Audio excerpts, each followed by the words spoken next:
All right, what's going on, guys? I'm going to talk about something kind of serious here, real quick. And yeah, it's all fun, gambling, and all that good stuff. It's enjoyable to bet on sports and all that good stuff. But on a serious note, gambling is it truly ruins a lot of people's lives. It's a serious thing. It's actually a real disorder as well. Gambling addiction is also known as pathological gambling, compulsive gambling, or a gambling disorder. And there's a bunch of different things you can do for it.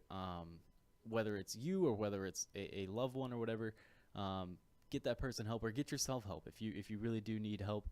And a lot of people say, oh, it's not an addiction, I just do it for fun every now and then. If it's ruining different aspects of your life, if it's it can cause all sorts of stuff. I was just reading job loss, legal problems, mental health problems, anxiety, a bunch of different serious stuff. It is a big deal. And if you recognize that you have an issue, or maybe you don't recognize you have an issue, and you need to kind of take a look in the mirror. If you find yourself hiding it from other people, or whatever it is, get help. There's a bunch of places out there. Thehelpguide.org has a lot of helpful stuff out there, and it also has a test here that if you are willing to take a test and be honest on the test, it'll tell you whether you have a gambling addiction or not. And I think I'm actually going to take the test here, and I'm being serious. I'm going to take the test just to see, but there's truly a lot that can be done to help you out.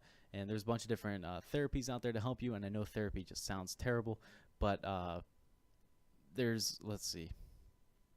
Oh, look, man, it tells you how to gambling for good and all that. There is good benefits to gambling, and let's see. It provides excitement and get a rush of adrenaline. But if that is your only form of excitement or adrenaline, you're probably not in a good place. And you need to get it checked out. Helps you be more social and overcome shyness or isolation. I agree with that. I'm a very shy person, don't like to socialize, but gambling is something that does. If you can relate to someone on that aspect, it certainly does help. If you're bored or lonely, man, sports is a great way to help out with that. There are a lot of good things that come with it, but at the same time, if it runs your life, you need to keep an eye on it.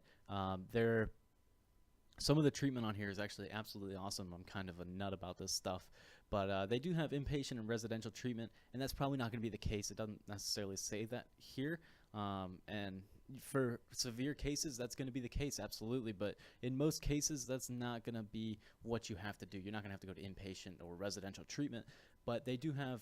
You can go through cognitive behavioral therapy (CBT), which focuses on changing your thoughts and your behaviors to promote healthy thoughts and to promote other different stuff. And there's a bunch of good stuff. Treatment of underlying conditions, and yeah. And if you need help, find someone to contact, talk to loved ones, talk to family, and just admit that you need help. That's always a great first step.